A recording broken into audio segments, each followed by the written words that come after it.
Black Star Network is here.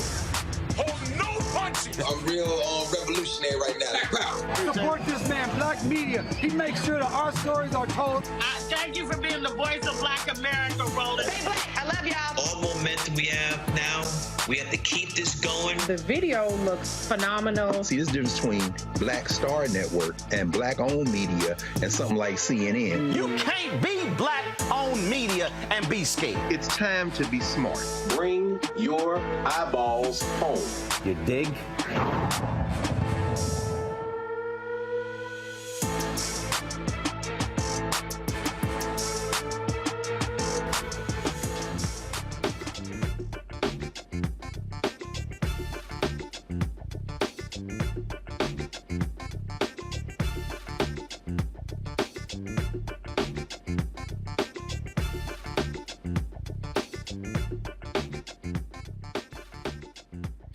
It's Monday, May 22nd, 2023. I'm Erica Savage, sitting in for Roland tonight. Thanks for joining us. Here's what's coming up on Roland Martin Unfiltered tonight, streaming live on the Black Star Network. The death of a Georgia inmate covered in bed bugs is classified as a homicide. Ben Crump, representing Lashawn Thompson's family, will be here to tell us what an independent autopsy uncovered about this disturbing case of neglect. The U.S. is about 10 days away from defaulting on its debts. I'll talk to the president and CEO of the National Coalition on Black Civic Participation about the letter written with the National Council of Negro Women urging President Biden to reject policy changes that would increase poverty or threaten the health care and well-being of already vulnerable Americans. We'll talk about South Carolina's own Tim Scott's 2024 presidential bid and examine Kentucky's Daniel Cameron's campaign for governor. In our Fit, Live, Work segment, we'll talk about a new epidemic as deadly as smoking up to 15 cigarettes a day. I'm talking about loneliness. Y'all already know what time it is. It is time to bring the funk on Roland Martin Unfiltered, streaming live on the Black Star Network. Let's get it, y'all. He's got it. Whatever the miss, he's on it. Whatever it is, he's got the scoop, the fact, the find. And when it breaks, he's right on time and it's rolling. Best believe he's knowing. Putting it down from sports to news to politics. With entertainment just for kicks, he's rolling. It's on go, roll, roll, y'all. It's Roland Martin, yeah. Rolling with Roland now. He's funky, he's fresh, he's real, the best, you know he's Roland Martin now.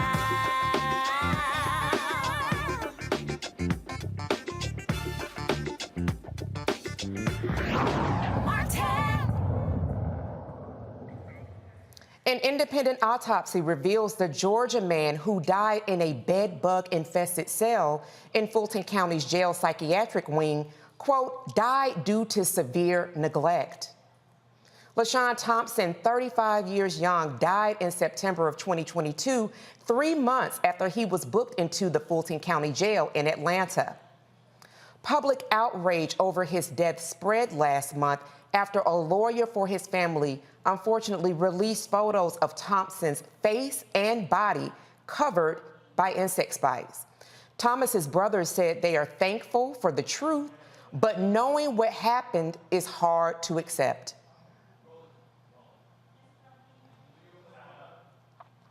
To death, but the neglect hurts me the most.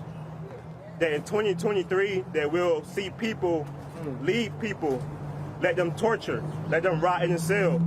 That hurts me the most. These images all over the internet, all over the media, it's disturbing, it's horrific, and it's a big impact on my family. I have another brother, and seeing these images and going through this as a family sent him into a mental breakdown. It's all right. Yes. It's all right. Yes. It's hard for me and my family. The independent autopsy report said the combination of dehydration, rapid weight loss, and malnutrition complicated by decomposition, schizophrenia, which led to Thompson's fatal cardiac arrhythmia. Because he did not receive necessary medical care or adequate food, water, and shelter, his manner of death is again classified as a homicide. Ben Crump, the Thompson family attorney, joins us now. Welcome, Attorney Crump. So glad to have you on Roland Martin Unfiltered. Honored to be here, and thank you all for covering this very important case. Absolutely. You are a friend of the show, and you have been really critical in a lot of these cases that we've seen where law enforcement, jail officials have had complete disregard for Black African-American life. Talk to the Roland Martin Unfiltered audience, Attorney Crump, a little bit about some of the findings in this autopsy report, some things that really all of us should be concerned about. Absolutely. This autopsy report was finally released today after the family had to get an independent autopsy because the Fulton County medical examiner said that it was undetermined, the cause of death. Now imagine that your loved one is found dead in the jail cell with 1,000 or more bites from lice and bed bugs all in his nose, his ears, his mouth, everywhere. And they tell you the cause of death is undetermined. So thanks to Colin Kaepernick and the Know Your Rights Camp initiative, they paid for an independent medical examination by Dr. Roger Mitchell, who is the head of forensic pathology at Howard University. And it confirmed what we all suspected when we first saw those pictures, and that is that this is one of the most deplorable, if not the most deplorable, death in custody cases in the history of America. He said it was cause of manner of death homicide, but he said he was neglected to death because for over 40 days he didn't get his medicine for his schizophrenia, and he decompensated. And that's why people ask, how could you lay there with these bugs just biting, sucking the blood out your life? It's because he needed the medicine to be able to do what normal people do. Right. And so it is heartbreaking. Right. Right, and this happened in September 2022. Before we let you go, Attorney Crump, understanding that your schedule is very, very busy, could you just tell the audience, because I read in some of one of the stories that you talked about, there were an innumerable number of bites that he sustained over this over 40-day period. There were 3 jailers that resigned or released from duty. Could you talk to us in about 60 seconds or less, very quickly, some of the things that you all are hoping for and the family is hoping for outcomes with regard to the Fulton County Jail, the jailer there, and those jail officials that truly were participants in Mr. Thompson's death? Yes, ma'am. We had the interview at the Capitol, the press release rally, because this happened in the state of Georgia. They have a mental health epidemic going on, mostly in black and brown people. And it is blood on the hands of the Georgia governor because it happened in his state. But in Fulton County, the jail is like a cancer. And the more they fail to act, because this could be your loved one next, that cancer is going to keep growing. So we want everybody to know in the greater Atlanta area that if your loved one is arrested and has to go to the Fulton County Jail, it may be a death sentence. My goodness. Attorney Ben Crump, always a pleasure, friend of the show. Thank you for all that you continue to do. Thank you, Queen. Absolutely, sir. And you are tuned in to Roland Martin Unfiltered on the Black Star Network. We're going to take a quick break. We'll be right back. Hatred on the streets, a horrific scene, a white nationalist rally that descended into deadly violence. White people are losing their damn minds. As an angry pro-Trump mob storms the U.S. Capitol, we're about to see the rise of what I call white minority resistance. We have seen white folks in this country who simply cannot tolerate black folks voting. I think what we're seeing is the inevitable result of violent denial. This is part of American history. Every time that people of color have made progress, whether real or symbolic, there has been what Carol Anderson at Emory University calls white rage as a backlash. This is the rise of the Proud Boys and the Boogaloo Boys. America, there's going to be more of this. Here's all the Proud Boys, guys. This country is getting increasingly racist in its behaviors and its attitudes because of the fear of white people. The fear that they're taking our jobs, they're taking our resources, they're taking our women. This is white fear.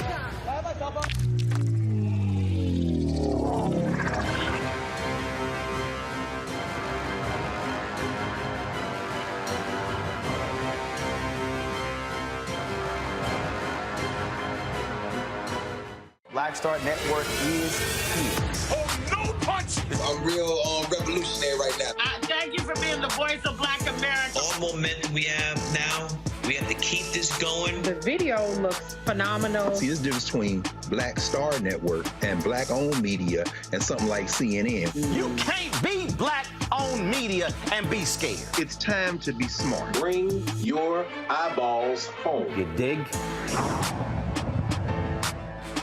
Hi, I'm Anthony Brown from Anthony Brown and Group Therapy. Hi, I'm BB Winans. Hey, I'm Donnie Simpson. What's up? I'm Lance Gross, and you're watching Roland Martin Unfiltered.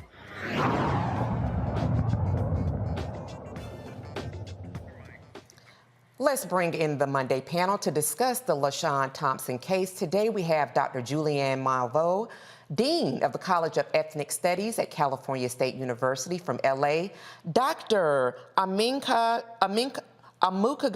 Dominga. I am so sorry, Amakango, my good friend, professional lecturer, School of International Service at American University here in Washington, D.C., and Renita Shannon, former Georgia State Representative from Atlanta, Georgia. It is so wonderful to have you all here. I'm going to start with panelists from my home state, Miss Shannon. I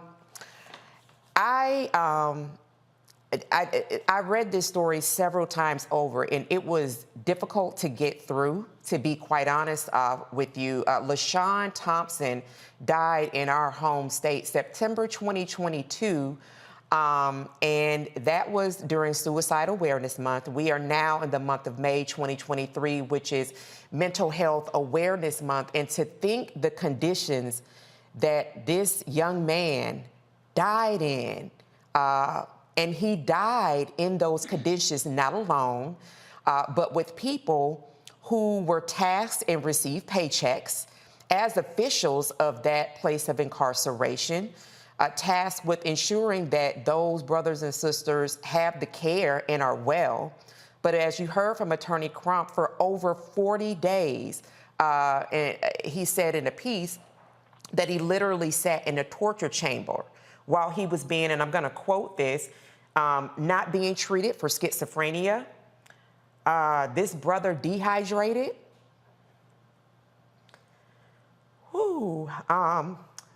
Malnutrition. And he had extensive and severe body insect infestation. He was not living on the streets of Atlanta, not living on the streets of LA. He was not living on the streets of DC. He was in a building where people received paychecks to ensure that those people were cared for. Renita, talk to me about your thoughts around Lashawn Thompson's now told story and what should be done in addition to having the resignation of 3 people from the Fulton County Jail. Well, this story is truly heartbreaking, and I think the part where Mr. Crump said in the end that this could happen to anybody's relative is absolutely correct, because if you remember, Mr. Thompson had not been convicted of any crime. He was in the jail awaiting trial and had not been convicted of anything. So essentially that means he had been arrested, he was put in this Fulton County jail, and because of neglect, he died. Anybody can be arrested.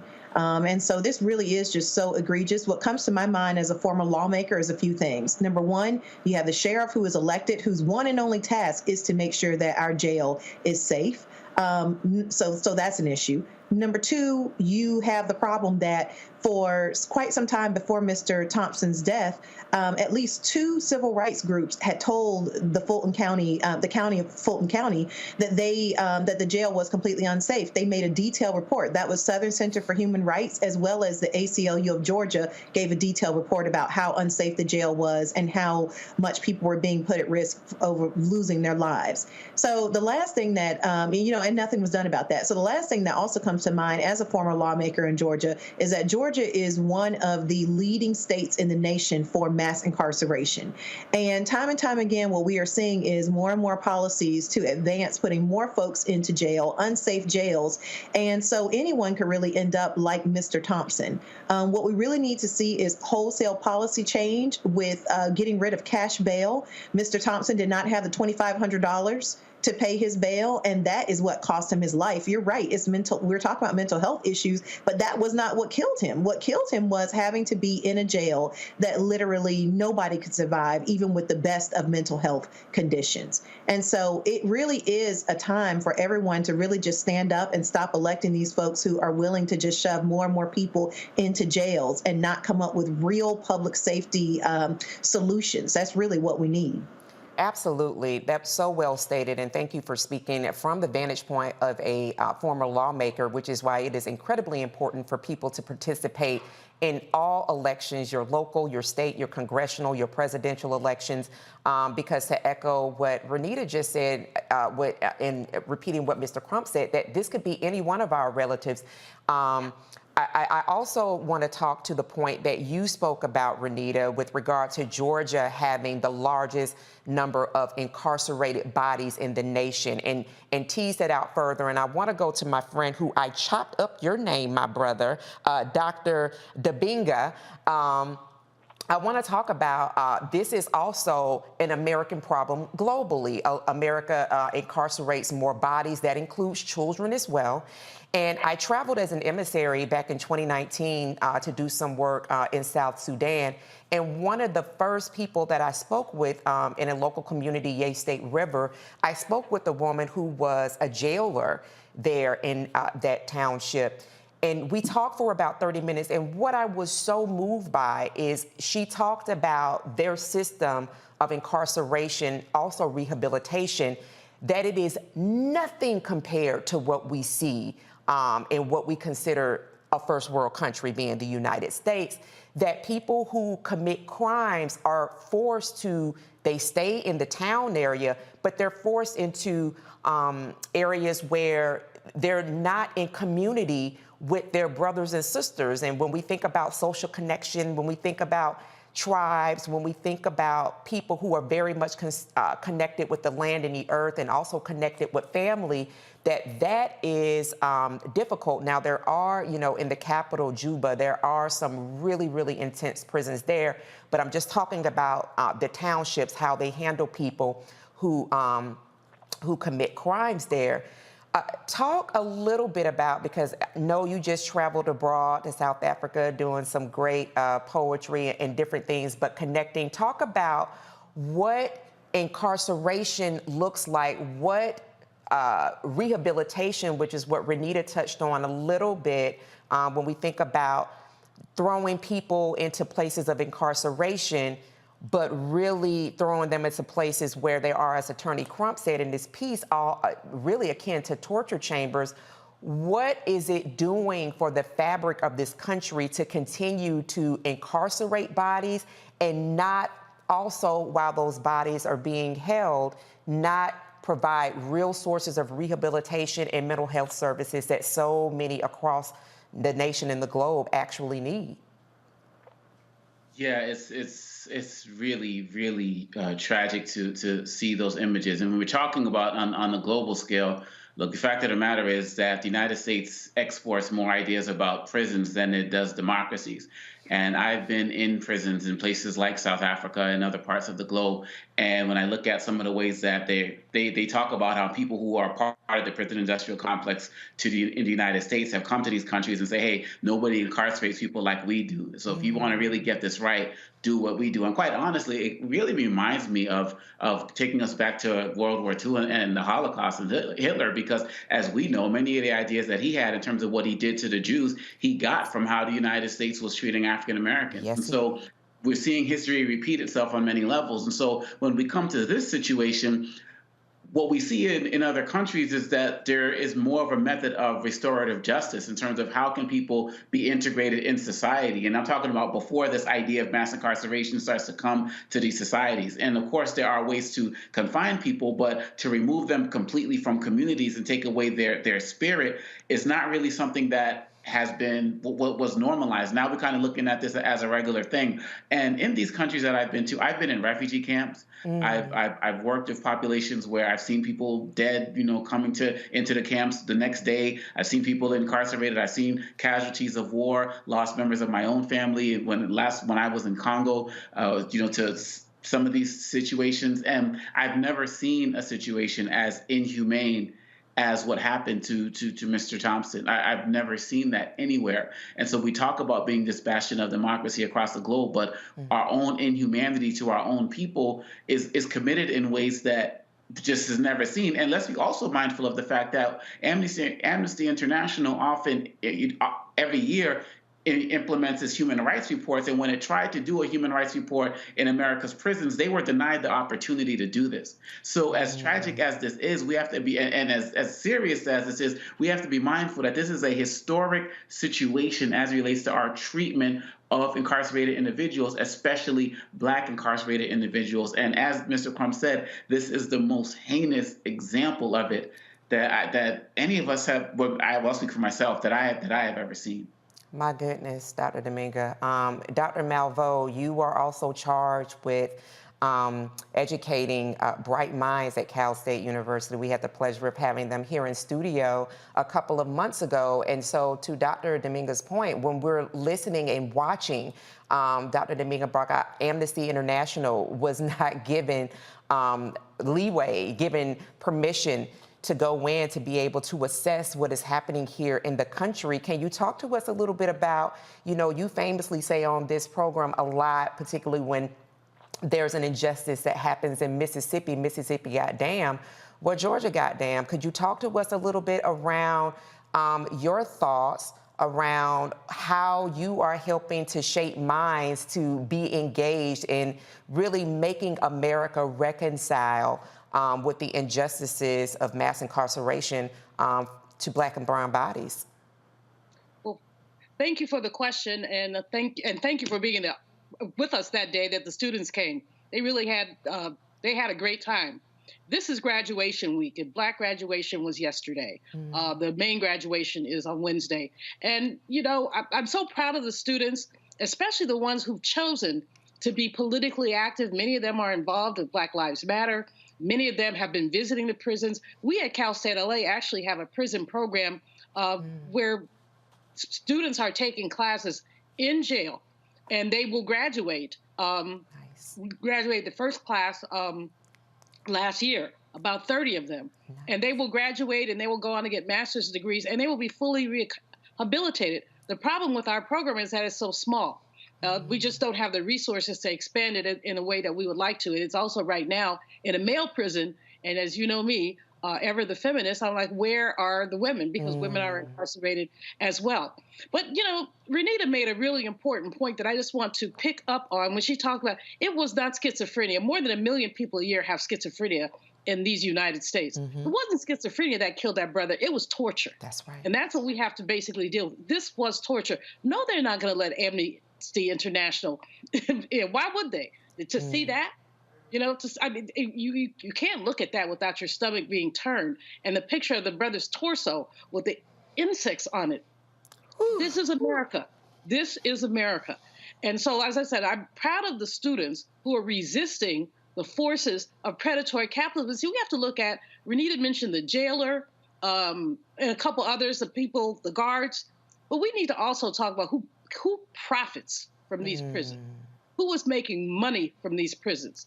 Is it a public prison or is it a private one? Because private prisons now are making all kinds of money. They're publicly traded on the stock exchange. People are investing in other people's misery. And so we really have to really unpack and say, who gains from this kind of unreasonable incarceration? Right. And somebody, believe me, trust and believe that somebody is profiting from this unreasonable incarceration. And so it's chilling. And yet, as I said, I remain proud of my students and the ones who choose to be politically involved. People who are listening, the only way we stop this nonsense is that we stop this nonsense. Roland always talks about voting. If you don't vote, you should not care what happens to yourself. If you choose not to vote, you don't care about the quality of water you drink. Right. You don't care about the street lights in your community. Yep. Don't come crying talking about your child got hit because somebody ran a light or ran a non-existent light. You have a voice in that. But when you see this, if this does not motivate you, what does? You must look at this inhumanity and say, how do we stop this? Absolutely, absolutely. And Renita also brought forward, when you look at sheriffs, when you look at all of these different people, they're on the ballot. So we absolutely have opportunity. We have exercise. While we still have a dwindling democracy, we need to make sure that we are not abdicating our responsibility in saying that the both sides are the same. They're going to do what they want to do anyway, because also, as Renita pointed out, this could be anyone. You think about $2,500. That brother did not have access to $2,500. Think about Khalif Browder and not having access to cash for something that he did not do. And then that brother later on and died by suicide. So this is, again, as you just said, Dr. Malvo, this is something that we should all be paying attention to. As difficult as it is, we have to realize that we do actually have say in these things that do happen if we choose to exercise our power. Our panel is going to stay right here. We have more stories to cover. You are tuned in to Roland Martin Unfiltered. We will be right back after this break. And keep staying tuned in to the Black Star Network. See you in just a few minutes. That was a pivotal time. I remember Kevin Hart telling me that. He's like, man, what you doing, man? You got to stay on stage. And I was like, yeah, well, you know, I'm young, thinking, like, I'm good. And he was absolutely right. What show was you at the time? This was one-on-one. Got it. During that time. So you're doing one-on-one, going great. Yeah. You making money. You like. I'm like, I don't need to leave. I don't need to leave from Wednesday, Thursday to Sunday. I didn't want to do that. It was just like, I'm gonna stay here. Or I didn't want to finish work Friday, fly out, go do a gig Saturday, Sunday. I was like, I don't have to do that. And I lost a little bit of that hunger that I had in New York. I would hit all the clubs, run around. Sometimes me and Chappelle, or me and this one or that one, we'd go to the Comedy Cellar at 1 a.m. And I mean, that was our life. We loved it. You do 2 shows in Manhattan, go to Brooklyn, leave Brooklyn, go to Queens, go to Jersey. And I got complacent. I was like, I got this money, I'm good. I don't need to go chase that, because that money wasn't at the same level that I was making, but what I was missing was that training. Yes. Was that. And it wasn't the money. It was the money. It was that's what I needed.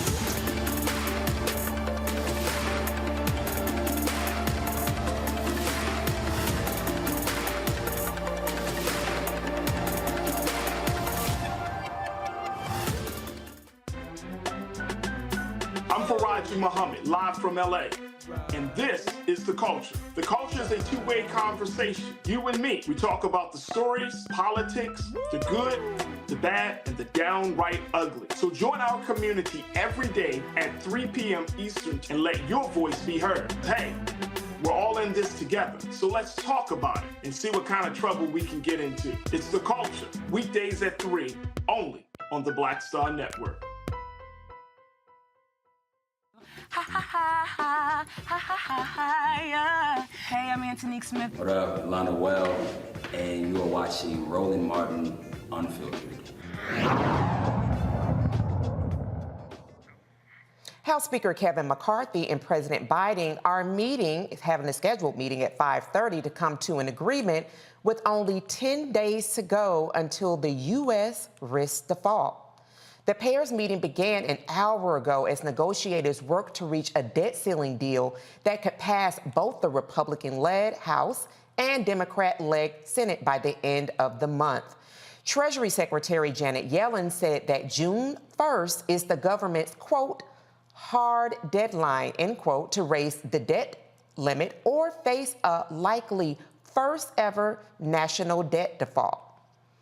The Black Women's Roundtable and National Council of Negro Women sent a letter to President Biden and Congress asking them to reject policy changes that would increase poverty or threaten health care and well-being of already vulnerable Americans.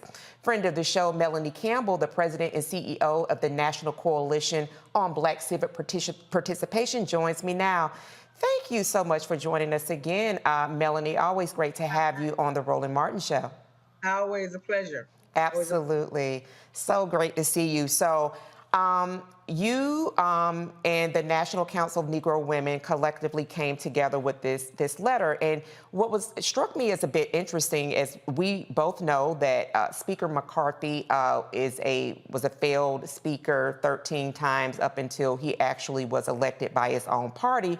But when we look back in the annals of history, back in 95, 96, we see this same playbook from former House Speaker Newt Gingrich, who during the Clinton administration wanted to make sure that tax cuts were extended for the wealthy, kind of ensure that the rich and the wealthy were still taken care of at the detriment of education, other policies that President Clinton wanted to put forth. And they actually shut down the government for a total of about 26 days, 5 days one time, and then 3 weeks in 95, 96. So the Republican Party has a blueprint and a playbook that they always go by. The Biden-Harris administration has said that they want to make sure that, as you all put in the letter, vulnerable Americans are taken care of. They also want to make sure that veterans are taken care of. Would you please spell out a little bit more for the Roland Martin Unfiltered audience what it means for the Republicans to have this slight majority? I think it's 222 to the 213.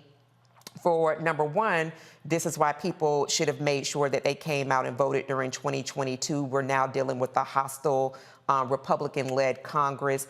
Why it is important for our bills to be paid, and if there is a default, what does vulnerable Americans, what does that actually mean for us here at home? Thank you, sister, for the invitation.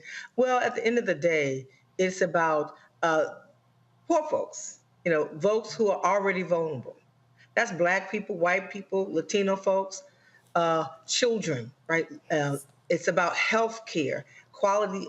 It's about our seniors. It's about the most vulnerable being the ones who take the brunt. It won't be the wealthy, right, who receive tax cuts. It's going to be those who are struggling every day to try to make ends meet, and those who are not even able to make ends meet. And if we default, it's going to impact the economy. And although people say the economy is thriving, outside of inflation issues, the reality is poor folks are still poor. Right. And what was able to happen, we look at being able to offer more SNAP benefits and things like that. It helped pull people out of poverty. And so what it will do is drive up the poverty rate, basically overnight. And so that's the concern. And a lot of times people don't want to talk about poverty. Oh, that's somebody else's problem. But it's all of our problem. And so we have to speak up. We have to continue to push. And so I thank my sister, Reverend Siobhan Arlene Bradley, who's the new president of the National Council of Negro Women. We partner up on this, and many, many others have spoken from the civil rights and social justice community to just continue to raise our voices. And you mentioned elections do matter. And so the reality is there is another election coming too, by the way, right? It's right around the corner. Right. And so we have to make sure we pay attention to these. This is what makes the difference. Who is controlling the purse strings? Who is controlling your tax dollars? Because we talk about also. We're talking about our tax dollars that we send up to Washington, D.C., and that we want to make sure that our communities and the most vulnerable are taken care of and have a shot at not just surviving, but have the opportunity to thrive. Absolutely. And to be able to live well. When we think about and you talk about those vulnerable Americans, you're talking, and you spelled out, we're talking about people across racial lines. But when we think about those individuals that work in the service communities, when we think about people that aren't able to go to work because childcare, where the state would match benefits of the parent that's working, well, that parent is unable to work, so now they're not able to contribute to, and a lot of those parents are in the service industry. When we're thinking about who's watching our kids or watching your grandchildren, what we're also thinking about, and if you would speak to this also under vulnerable Americans, thinking about seniors. Republicans, if they could have it, Melanie, would see Meals on Wheels. Meals on Wheels is not only for seniors, but I've mentioned this before. I am a person that has disabilities because of a brain injury. And so when you think about people who have differing or disabilities and they aren't able to be out and about, move out and about, that for some of these people, that hot meal is perhaps the only hot meal that they get. Perhaps they don't have family or a community of people that they can trust to bring them the meals. So when we're talking about vulnerable Americans, we're talking about all sectors of Americans. Can you talk about Republicans who would much rather be chaos agents than actually ensure that the people that they represent in their respective districts are taken care of?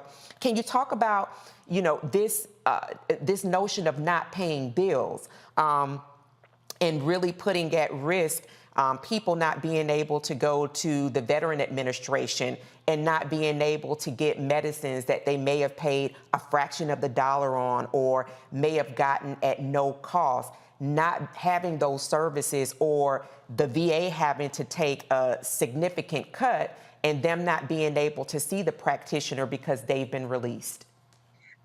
Sister, you laying it out, right? All I can say is that's the bottom line. It is about just basic, in many cases, it's life or death issues that we're talking about. It's about just being able to survive in this country. And what you have, and I'm nonpartisan as an organization, but I also can analyze the situation. And unfortunately, you have a House that has a leader that is not a leader. Right. He does not have control over his caucus, and so he can sit there and he can say one thing and go back, and they're not there for it. You have people who are out and out saying that they want this country to default on its debt. Right. You have a former president who's saying that outwardly, that let it default. And so at the end of the day, they don't care about the country, and unfortunately, they would rather, in order for, and this is my analysis and not my partisan viewpoint, but my analysis is you would rather see have it so that Biden doesn't have the Biden-Harris administration does not successfully do their jobs, while so that they can embarrass them for partisan gain, and that's all it's about. And they don't care about what this is going to do. You have people who have gotten elected, unfortunately, in this last midterm election, who actually don't believe in taking care of the job that they were elected to do. They feel like they're there to make sure that the former president is elected again. They're there to make sure that they're able to only have a few. It's really about power at the end of the day, at the cost of the least of those who can afford it, and those.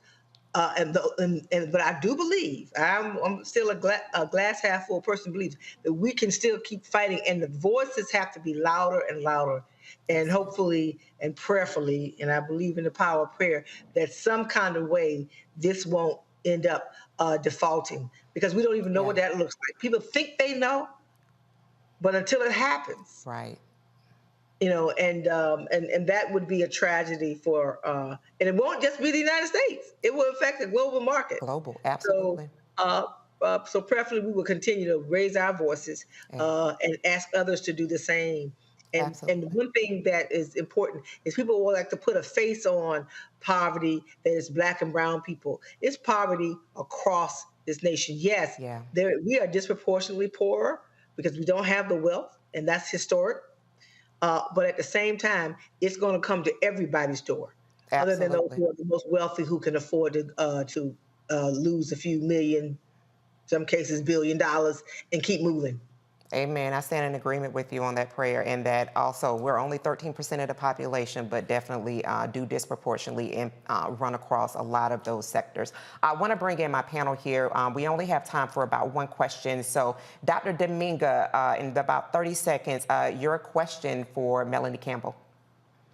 Thank you, Ms. Campbell. I really appreciate everything you do for our community. My question is, could you speak about the idea that the Republicans are saying, well, we want to get these people working who aren't working, this notion that they're targeting people who are already working and trying to basically stereotype them?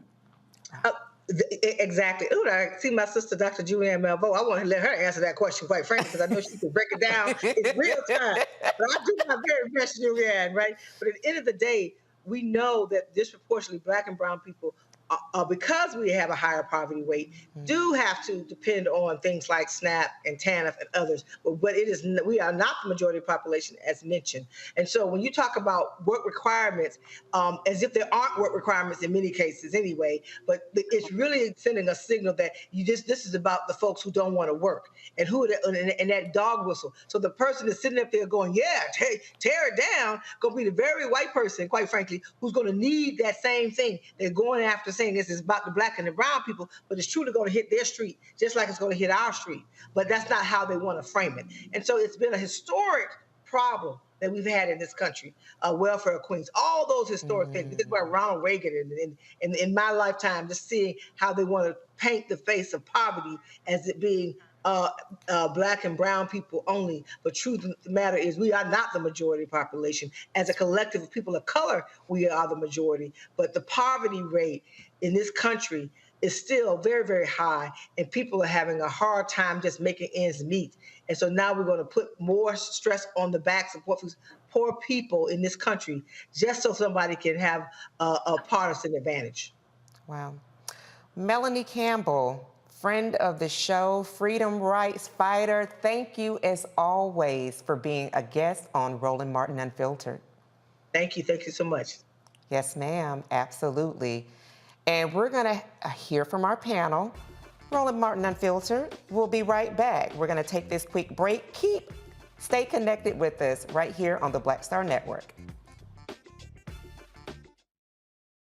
When you talk about Blackness and what happens in Black culture, we're about covering these things that matter to us, speaking to our issues and concerns. This is a genuine people-powered movement. There's a lot of stuff that we're not getting. You get it, and you spread the word. We wish to plead our own cause.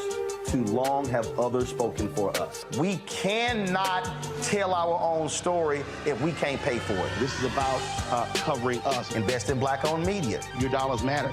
We don't have to keep asking them to cover our stuff. So please support us in what we do, folks. We want to hit 2,000 people, $50 this month, raise $100,000. We're behind 100,000, so we want to hit that. Y'all money makes this possible. Check some money orders. Go to P.O. Box 57196, Washington, D.C. 20037-0196. The Cash App is $RM Unfiltered. PayPal is R Martin Unfiltered. Venmo is RM Unfiltered. Zelle is Roland at RolandSMartin.com. Next, right here on The Frequency, the woman they call the Gifted Eye, hip-hop celebrity photographer Coy Soldier. She's the master storyteller that captures the history of hip-hop through the lens of her camera. Tupac comes out, the next thing you know, you didn't know who they were at first. You just seen all these dudes just come rushing the stage. Then you realize Biggie gets a bottle of champagne, he pops it open, sprays it on the crowd, he drinks the bottle. Coy Soldier, the hip-hop celebrity photographer, joining me right here on the next episode of The Frequency on the Black Star Network. What's up? I'm Dr. Ricky Dillard, the choir master. Hi, I'm Amber Stevens-West from The Carmichael Show. Hi, my name is LaToya Luckett, and you're watching Roland Martin Unfiltered.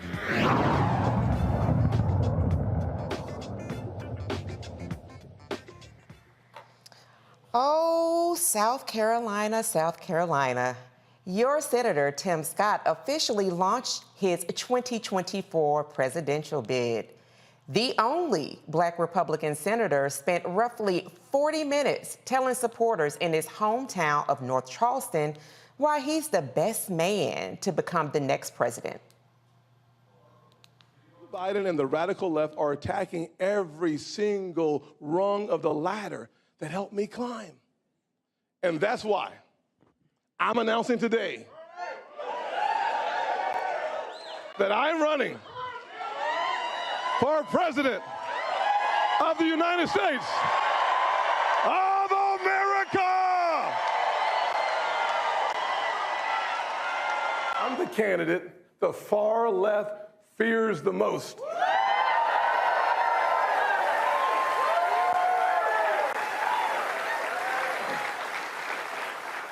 You see, When I cut your taxes, they called me a prop. When I refunded the police, they called me a token. When I pushed back on President Biden, they even called me the N-word.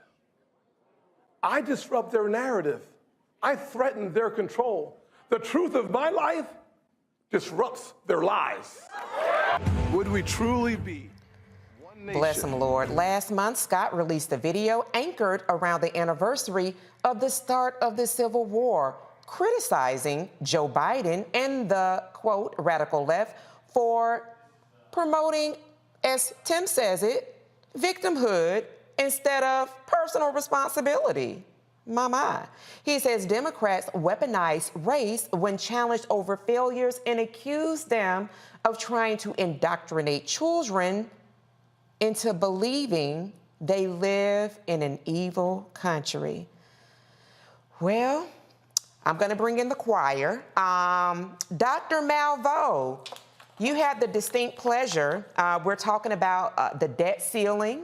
We're also talking about the lone Black Republican, the one responsible for making sure the George Floyd Justice Act did not become a reality. Right. And so here he is, a single man running for president. I think that last time I checked, he was polling in single digits in his own state, saying that he is really Captain Save the Soul of America. I'm not going to say the other thing, but you know, Captain Save the Soul. Dr. Malveaux, what say you of Timothy Scott here to save America with all his gums? I guess I can't use any profanity. So let me just say this man is an abomination and a vexation. Republicans have been very canny in using Black Republicans to send signals. They're not going to elect them. They will send signals. I was just reminiscing with a friend about the 2000 election. Yeah, I've been around that long. When I wrote a book with a white Republican called Unfinished Business, a Democrat and Republican take on the most important issues women face. We ended up doing town halls in Philly where the Republicans had met, and I got put off the Republican bus because they knew that I was not a Republican. So I had a pass, but they put me off the bus. And we did a town hall also here in LA. But the reason I bring this up is because you would have thought you were watching BET in 2000 if you watched the Republican convention. They had a Black choir. They had, I forgot the Black conservative that they were pimping out that time. They had a Black conservative that was on 3 or 4 different things. And they're very canny in doing that. Right. But these, you know, Tim Scott is entitled to his opinion. He's entitled to his politics. But the way that he will be used is what gives me much pause. He will be used. And let's not, you know, we talked about the budget in the last segment. I just want to say one quick thing. We're forgetting about Social Security. Come on. We're forgetting about Social Security and the number of people who paid into that system and will be cut. They have said they will have to cut the budget by 22% of non-defense spending.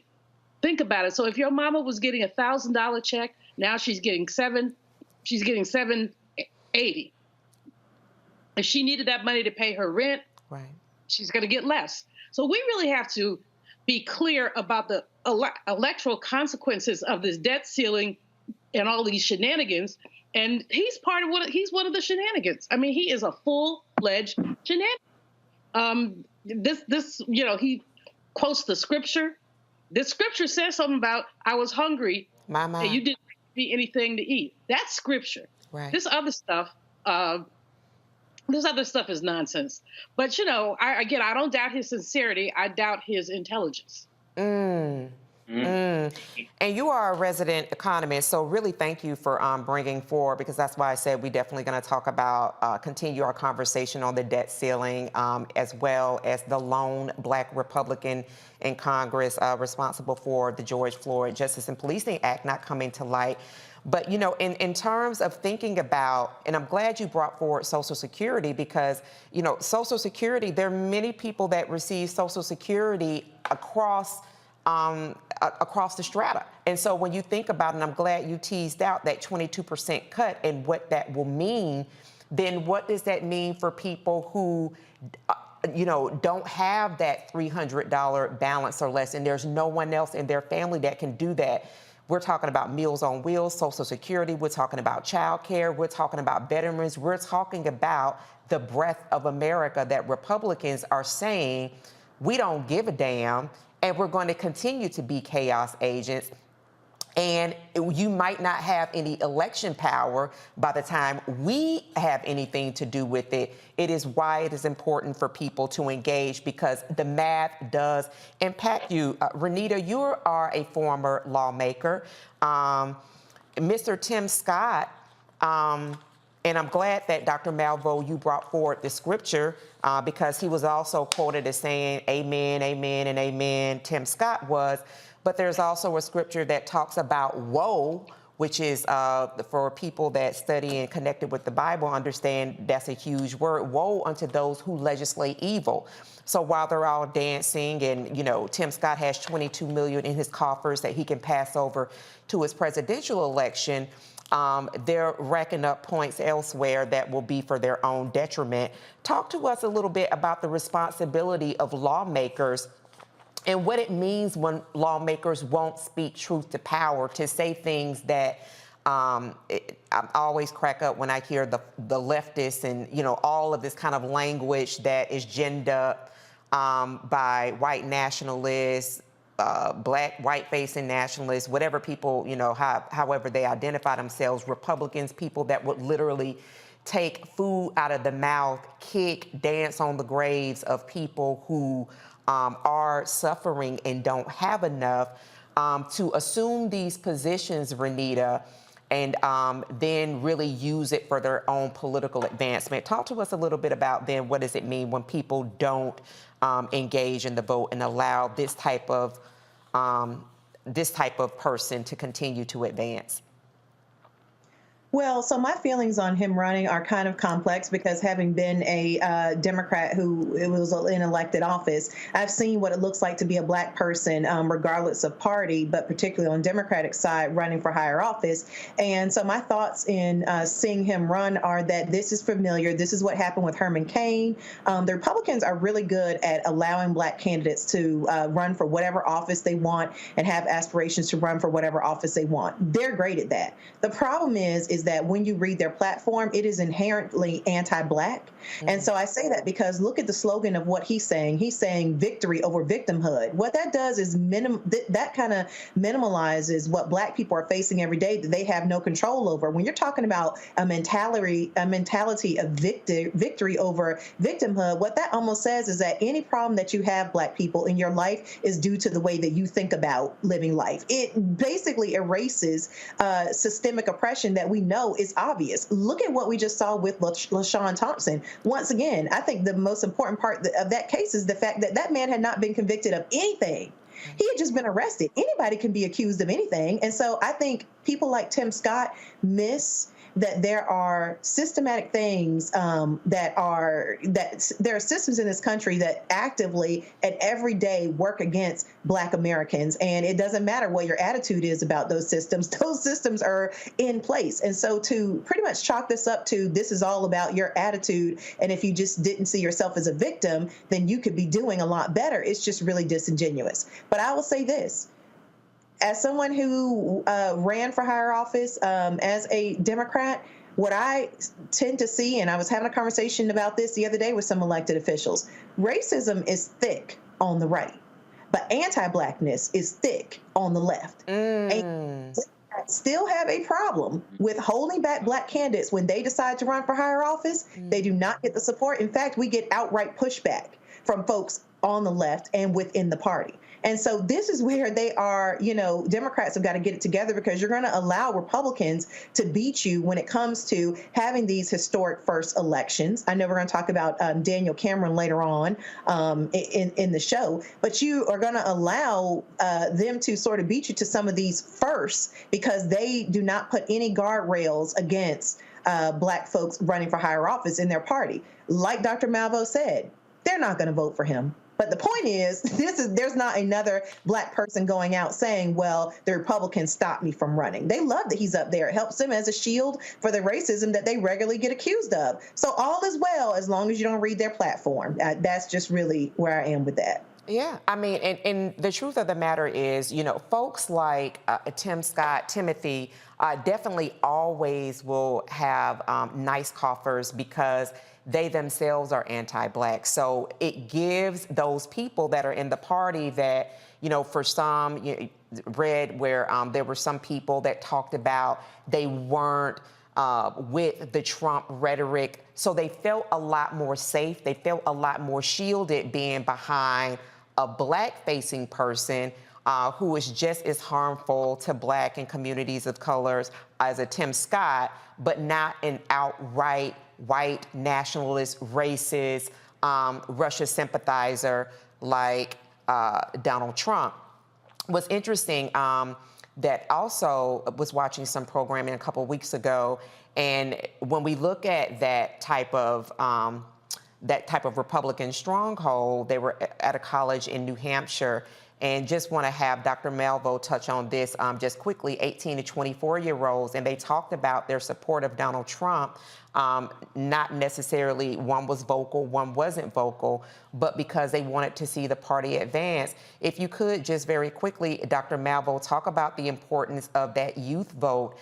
We've seen that number continue to be a troublesome number, just as it is for the 50% in this country that don't vote across whatever age group, but particularly for that 18 to 24-year-old age group.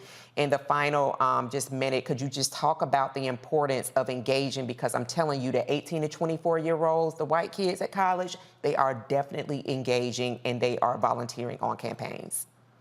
And our kids are not. Black kids do not tend to be. Some of them are, and proud of those who are. But many of them, especially when you look at a campus like Cal State LA, students are working, they've got kids, you know, they're taking care of elderly parents, and they feel like they don't have time for politics.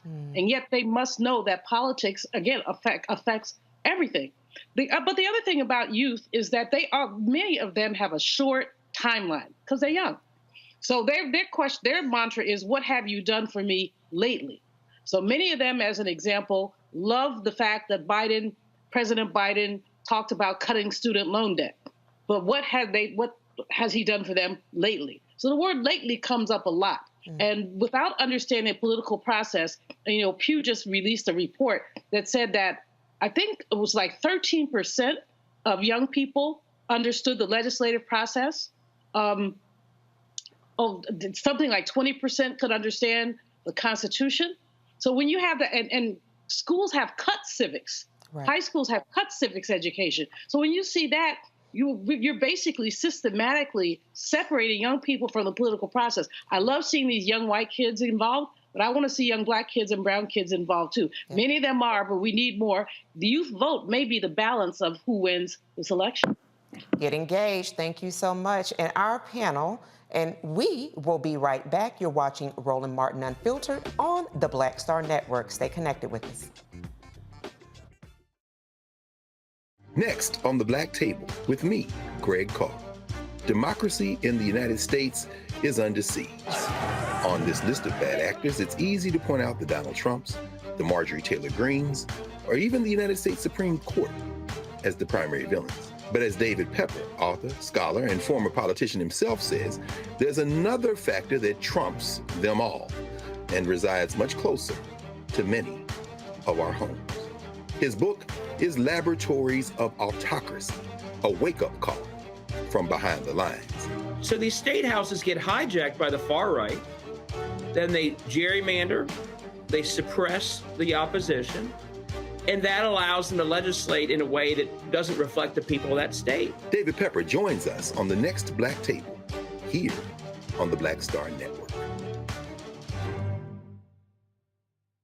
On the next A Balanced Life with me, Dr. Jackie, we're talking about leveling up, or to put it another way, living your very best life.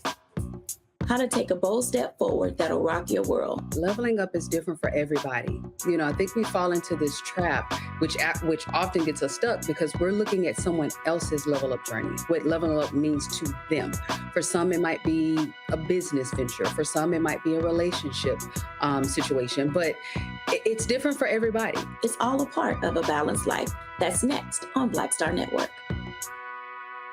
How y'all doing? It's your favorite funny girl, Amanda Seals. Hi, I'm Anthony Brown from Anthony Brown and Group Therapy. What up, Lana Well, and you are watching Roland Martin Unfiltered.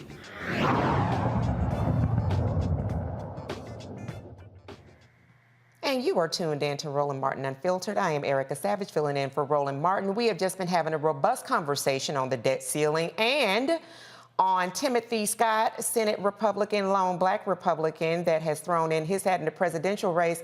My brother, Dr. Dominga, before we continue to have conversations around people that are throwing in their hats for different races, I wanted to get your thoughts around Senator Tim Scott and something that I just find to be profound, which is, you know, you heard Dr. Malvo, you heard Renita talk about, you know, how he's positioned and postured himself. His campaign slogan from victory to from victimhood to victory, however that goes.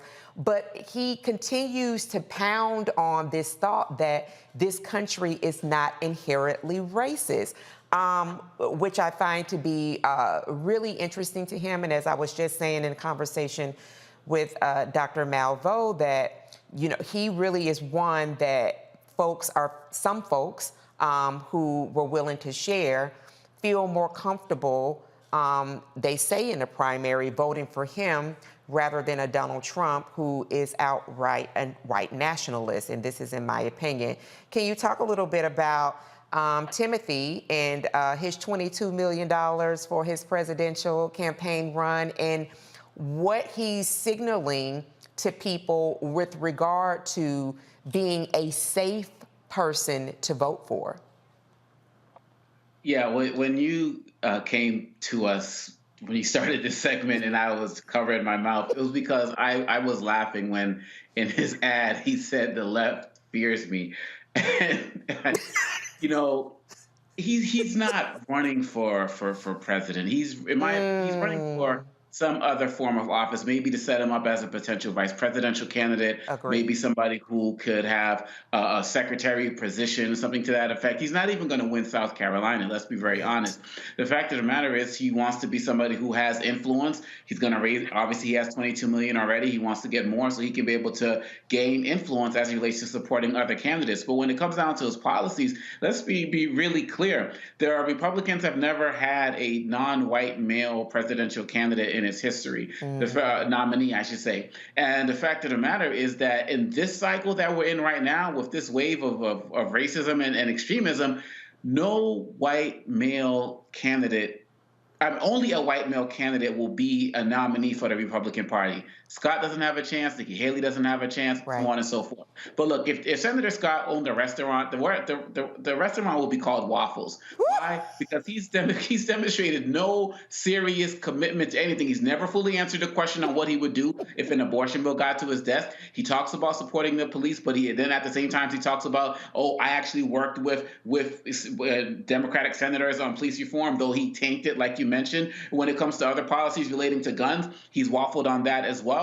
And so really at the end of the day, he is going to be somebody who, like Mike Pence, who's going to straddle the fence on every particular issue while coming back to this Protestant work ethic about pulling himself up from his bootstraps and growing up in an apartment with a single mom. He speaks as if he was a single mom. So he acts like he understands all the issues single parents go through. No, you lived under it, but you weren't that. So he can't really speak to the experiences other than speaking down about Black people. And so when he talks about the country's not inherently racist, he's talking about something that his donors want to see, but the rest of the country, as it relates to independent-minded voters, I can't think of a particular issue that independent-minded voters are going to side with him on outside of the issues relating to maybe gun control. We see, generally speaking, even with that, there's more the desire to have more gun control. We see more people are fighting more for women's rights with all of these decisions that are being made across the country. And so, yeah, there might be some independent-leaning Republicans, but generally speaking, to appeal to the larger party, he has no shot. So he's not running for president right now. He's running for influence, and I am not dining at Waffles.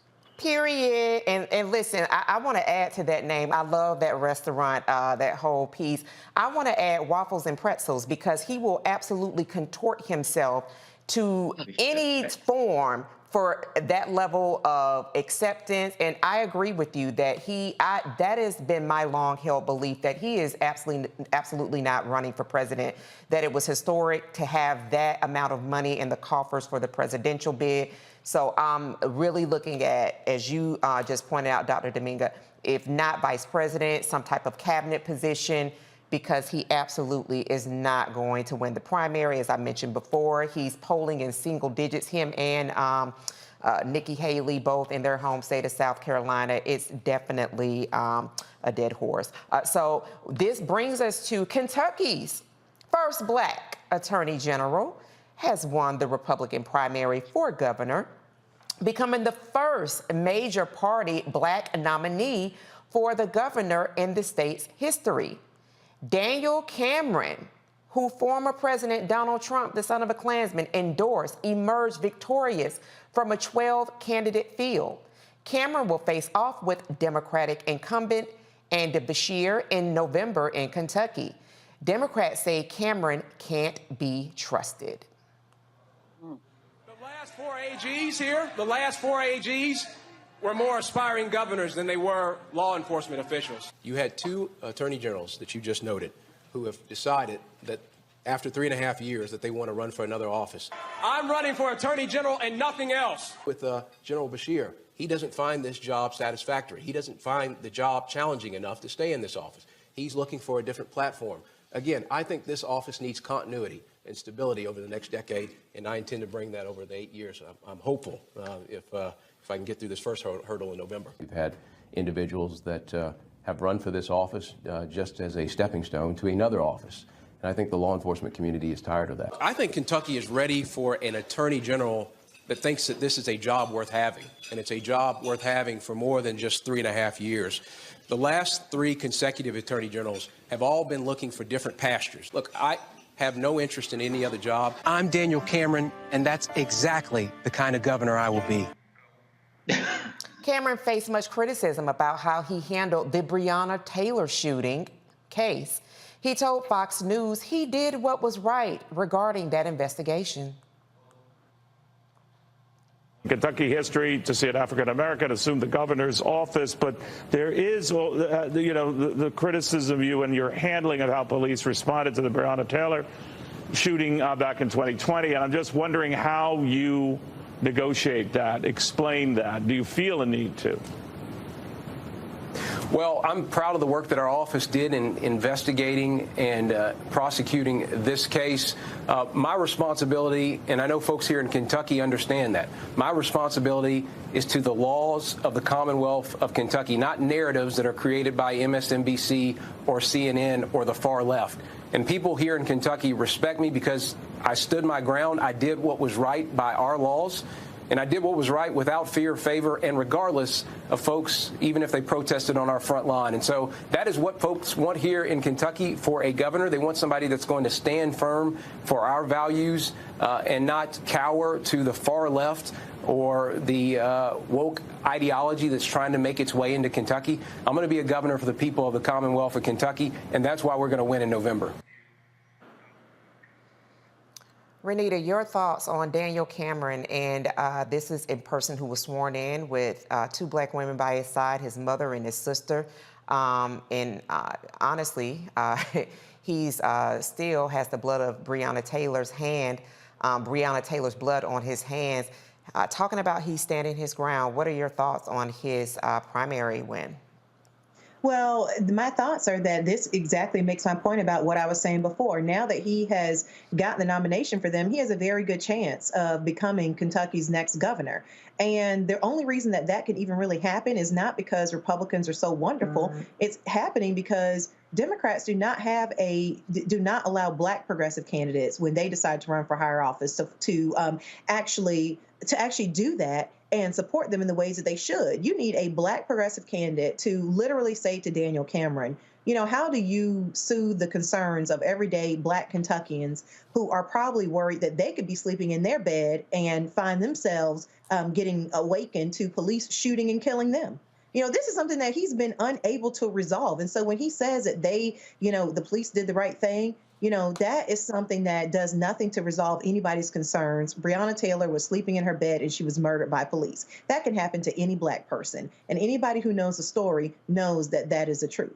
And so I think this really just makes my point about, in order to defeat these Black Republicans who are running campaigns that are not centered on the real issues that Black people have to deal with, you've got to have other Black candidates from the left who actually know what time it is and who can force people like him to have tough conversations. Otherwise, you're going to continue to see people like Daniel Cameron float right up, and the Republicans can elect him to office.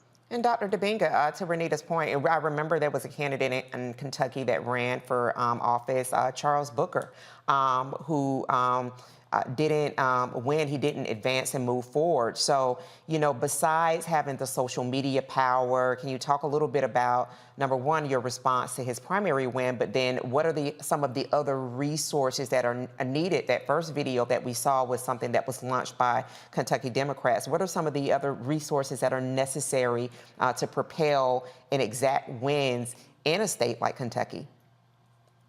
Well, first of all, I think going back to this idea of waffling, I mean, that video that you shared was classic as relates to him not showing that he's committed to the community. Look, the fact of the matter is that, as Renita was saying, you know, he has I know that people say Andy Beshear has a 63% approval rating and that therefore, you know, is probably no chance of winning. But one of the other reasons, in addition to everything Renita said, which is true about support, which I'll get to in a second, that these people are able to rise to the top, is because we take things for granted. We think that if we have a Democratic governor, it's going to remain Democratic. If something has in place, it's not going to change. That's how Hillary lost the election, to be quite honest. And so when people see that and see the popularity of somebody like a Governor Beshear, they think that this is a wrap. But look, this is somebody who has the backing of not only Donald Trump, but also Mitch McConnell, who still holds a lot of sway in Kentucky, whether we like him or not. And so that's something that we have to be mindful of. In order to beat him and other people within these states, one of the challenges of the DNC is that they have a very bad history, even outside of Black candidates, of not supporting Democratic candidates in these red states. I was just listening to a representative from Nebraska over the weekend who was talking about the legislation against her trans son that's taking place there. I forget her name, but she was saying she's actually thinking of leaving the Democratic Party because the Democratic Party will put out advertisements about supporting LGBTQ rights and the like, but won't pour money into Democratic candidates in red states because they feel like it's already a lost cause. And so Democrats' inability to actually fight in these red states is what leads people like Daniel Cameron to believe that they have a chance to be able to rise to the governorship and maybe someday even the presidency. And so if we haven't learned our lesson now, when are we going to learn it? At the end of the day, even with DeSantis in Florida, he didn't win because there was a massive wave to get out and support him. Right. It was voter apathy that got him in, and he won by 34,000 votes. Yep. So if we don't start to get this together now, there's no telling where Cameron can go. My goodness. And we're going to come back from this break and have Dr. Malveaux share her sentiments. But I also want to say, and you all, not you all, but folks have got to stop listening to celebrities, okay? Get engaged in the vote. You're watching Roland Martin Unfiltered on the Black Star Network. We'll be right back right after this break. On the next Get Wealthy with me, Deborah Owens, America's Wealth Coach, the wealth gap has literally not changed in over 50 years, according to the Federal Reserve. On the next Get Wealthy, I'm excited to chat with Jim Castleberry, CEO of Known Holdings. They have created a platform an ecosystem to bring resources to Blacks and people of color so they can scale their business. Even though we've had several examples of African Americans and other people of color being able to be successful, we still aren't seeing the mass level of us being lifted up. That's right here on Get Wealthy, only on Black Star Network. Black Star Network is here. Oh, no punch! I'm real revolutionary right now. Thank you for being the voice of Black America. All momentum we have now, we have to keep this going. The video looks phenomenal. See, this difference between Black Star Network and Black-owned media and something like CNN. You can't be Black-owned media and be scared. It's time to be smart. Bring your eyeballs home. You dig? Hey, I'm Arnez J. Black TV does matter, dang it. Hey, what's up, y'all? It's your boy, Jacob Lattimore, and you're now watching Roland Martin right now. Stay woke.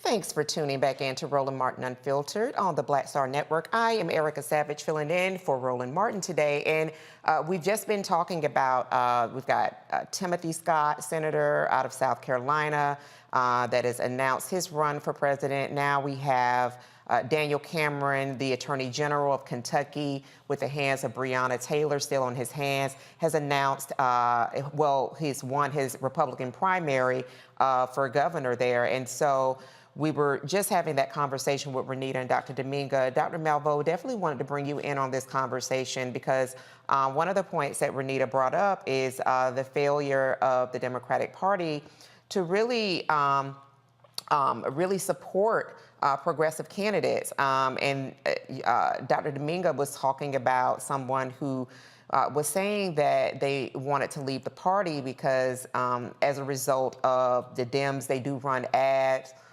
in support of LGBTQIA+ communities and trans individuals, but there's not a full-throated support. And I was just saying before the break, with regard to the voter apathy that Dr. Dominga mentioned in Florida, that one of the things that people need not do is rely or take direction from celebrities when they are making a educated decision about whether or not to engage the vote. And not engaging the vote is a vote. And as we can see, and maybe we'll get a moment to talk about this later, there's been now an advisory that was issued from the NAACP about doing, travel in Florida. So if you would take us back to Daniel Cameron and what this win means for him to now be representing Republicans in the primary to possibly be the governor of Kentucky in November. Well, the issues could not be more stark if you look at what's going on in Kentucky. This man he's not 40 yet. He was on Trump's short list to appoint to the Supreme Court, with the list that had been developed by, I forget, Judicial Watch, I believe the name of the organization is. So, I mean, he's dangerous. He's young, he's hungry, he's attractive, he's well-spoken. But guess what? He's also basically, as you said, has the blood of Breonna Taylor on his hands, doesn't think he did anything wrong. And without thinking he did anything wrong, there's no room for growth here. He's stuck in these positions. But the Democratic Party has an awful lot to account for. I mean, I call myself a yellow dog Democrat because I vote for a yellow dog if they were a Democrat. I sure wouldn't vote for a Republican. But the fact is that the Democratic Party has dropped the ball all too many times. They have not supported Black candidates. As Renita said, they have a ceiling for Black candidates. You can only go so far. I know Black folks who are Republicans. They're Republicans because they say the line is too long in the Democratic Party as a Black person who's well-spoken, who's relatively progressive, they can move up in the Republican Party. They can't move up in the Democratic Party because someone just wrote a piece and called it the octogerontology, which basically they're meaning that we have so many Democratic legislators who are 80-something. 80-something. Now, I ain't mad at them. I'll be 70 in September. But there's a point at which you sit your behind down. You nurture the young talent. You have a posse around you. You know, Senator Feinstein, I've known her forever when she was mayor of San Francisco. I think she's terrific. I also think at this point, I don't think it's sexist. I don't think it's ageist. I think she's losing it. And given that, it would do herself and the Democratic Party a favor just to sit down and enjoy her retirement. But she's not going to do that. And so you have too many Democrats. I love Bernie Sanders. I think he's terrific. He hasn't shown any signs of slowing down. But guess what, dude? You know, maybe it's time. And so Democrats don't do that. They impose a ceiling. The power of incumbency is way too strong. And so very few in the Democratic Party are willing to stand up to an incumbent who may be too old, impaired, or something else. It's their turn. They tell people, wait your turn. Well, younger people are not trying to wait their turn. They want change and they want it now. And so if you look at it, and younger people, that's, you know, what was it? The boy who got kicked off CNN, Don Lemon, talking about Nikki Haley being half past her prime. It's ironic that someone in their 50s would be considered, you know, old. But basically, this is what we're looking at, a Democratic Party that has not moved with the times. I personally think that both Democrats and Republicans are played out. I think it's time for a movement that really talks about establishing new political parties. I would love to see the multi-party system that you have in European countries, because it really does force people to negotiate. You would not end up with a debt ceiling crisis if you have multi-parties and people having to meet each other halfway. These people are just ossified. They don't have to meet each other halfway. They are where they are, and they're not trying to change it. And we need to be where we are in terms of saying time for new leadership or newer leadership. Newer leadership. I think it's over time, and I just don't think that the powers that be, I really get it. I mean, when you look at the Congress, you had Nancy Pelosi, who, again, my congresswoman from San Francisco, love her, love her, love her. Jim Clyburn, solid brother from South Carolina, love him, love him, love him. And who was the third woman? Anyway, they all were 80 plus. Right. What does that say to younger people? What does that say to younger people in terms of looking for their turn, their possibilities? And it didn't seem to me that any of the three had really developed a cadre around that, so that if heaven forbid something should happen, where you going to have a scramble where Republicans come in, or are you training people to be potentially your successors? Well, I will say this now with Republicans, and we're going to go on to our next story, that they definitely do start the training early. So they have, you know, Republican clubs throughout high school. You know, their parents are Republicans, college, things of that nature. And with respect to Dianne Feinstein and to Bernard Sanders, you know, Dianne Feinstein is actually maybe in the way of a Black woman being appointed by Governor Newsom to be in the Senate. And then we think about Bernie Sanders just very recently. I call him Mr. Post Office, but he actually did not vote for one of the newest Article 3 judge there that will be seated in Atlanta, Georgia. Nancy Abidu. It was, I believe, a 49-48. It was a very, very close vote. Chris Coons came up from New York after his daughter graduated, but Bernard Sanders did not vote in that. In that very, very narrow vote that did make Nancy Abidu from Georgia the 12th judge on that appellate court. So congratulations to her, but Bernard, do better. And we definitely do need to be more aggressive and make sure that 50% that's not voting in the United States does vote. A Michigan hospital employee instructed to walk through a state-run psychiatric hospital for children during an unannounced active shooter drill was suing after he was handcuffed by police. On December 21st, 2022, the Hawthorne Center conducted an active shooter drill without telling patients, most of the staff, or the Northfield Township Police. Many people inside The center said they were terrified when an announcement came on the loudspeaker that active shooters were on the premises. Brandon Woodruff was armed with a fake rifle when patients panicked and dialed 911. Dozens of officers in tactical gear rushed to the scene to find employees sprawled on the ground, telling officers it was a drill. According to the lawsuit, Woodruff did not know people had not been warned of the drill. When Woodruff exited the building, he was met with, get this, heavily armed police officers yelling at him to get down. Woodruff reportedly got down on the ground, face down, and activated his smartwatch to call his wife, who recorded what she heard. Woodruff said that he feared for his life and wanted to make sure that his wife, my God, listened to the last moments of his life. Y'all, it is so much going on. And again, here we are talking about a story. I definitely want to bring my panel back in for the next couple of minutes. But here we are talking about a story from 2022, this one in December 2022, of a man who could have lost his life, quite frankly, because we know the police are all too trigger happy when it comes to Black and brown folks. This is really good that he still had the presence of mind to at least alert a family member, his wife, and ask and get her to record. Thank God those weren't the last minutes of his life. But Dr. Dabinga, talk to us about this level of trauma that we continue to see played out over and over again, brought to the media's knowledge or not brought to the media's knowledge. What does this mean for our community? Well, first of all, I mean, this whole, I cannot believe that he was not killed. I mean, all of these stories that we see as relates to us getting killed for less.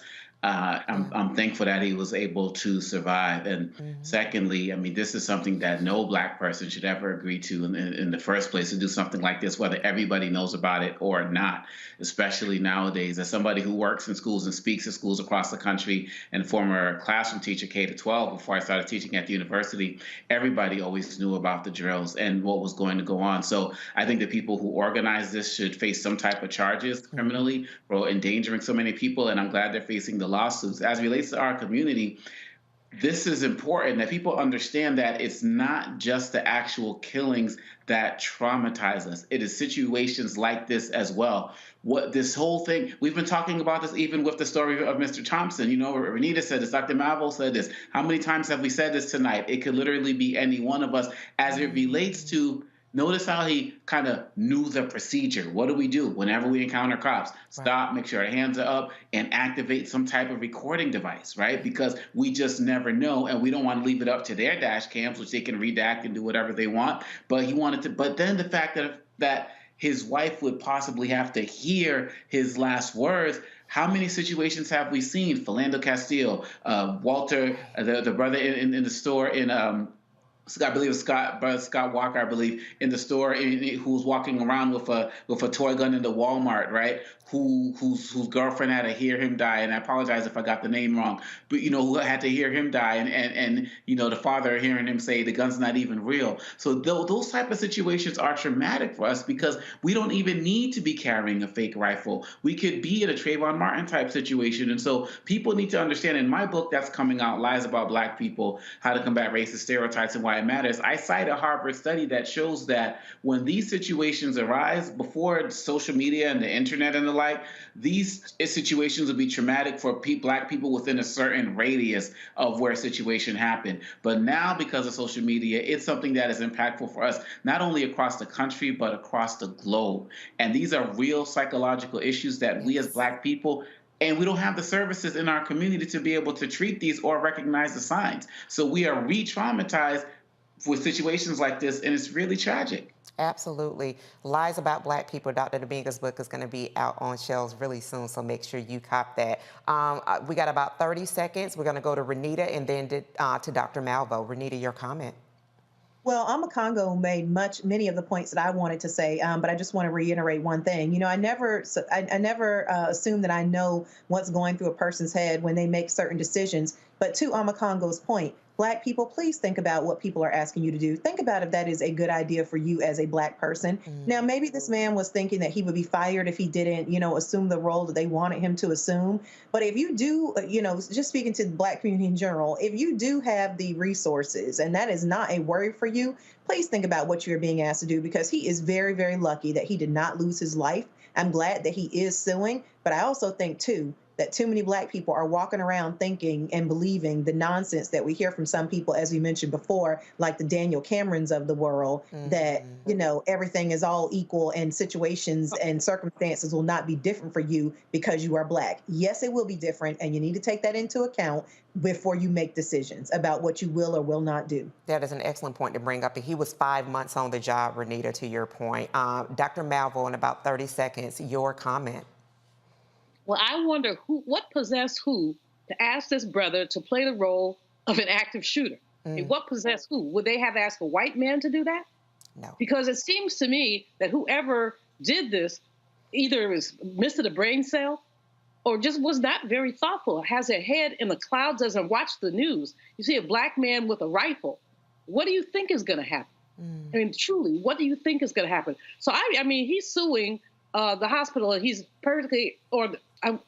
suing, and he's perfectly within his rights to do so. But I would certainly question the administration at that hospital. And as Congo said, perhaps look at some of them as being liable for criminal charges. They willingly, deliberately endangered this man's life. Yeah. That's what they did. And he must be traumatized. His wife must be traumatized. And as Richard Wright once said, when there's a lynching in Mississippi, I can feel it in Chicago. When Black people watch this, this is trauma. Absolutely. So people tell folks, will you cooperate with the police? The answer to that will be like, oh, hell no. I mean, why would you cooperate with the police and put yourself in physical jeopardy? That's what this man did. He cooperated with his supervisors, 5 months on the job. That did make a difference. Yeah. But still, why would you ask such a newbie to do such a thing? Was it a test to see if he was down with the program? My goodness. Well, we're blessed to still have Mr. Woodruff here. Thank you so much, Dr. Malvo. Don't you go anywhere. Stay right here. Roland Martin Unfiltered will be right back on the Black Star Network. Hatred on the streets, a horrific scene, a white nationalist rally that descended into deadly violence. White people are losing their damn minds. As an angry pro-Trump mob storms the U.S. Capitol, we've seen We're about to see the rise of what I call white minority resistance. We have seen white folks in this country who simply cannot tolerate Black folks voting. I think what we're seeing is the inevitable result of violent denial. This is part of American history. Every time that people of color have made progress, whether real or symbolic, there has been what Carol Anderson at Emory University calls white rage as a backlash. This is the rise of the Proud Boys and the Boogaloo Boys. America, there's going to be more of this. Here's all the Proud Boys, guys. This country is getting increasingly racist in its behaviors and its attitudes because of the fear of white people. The fear that they're taking our jobs, they're taking our resources, they're taking our women. This is white fear.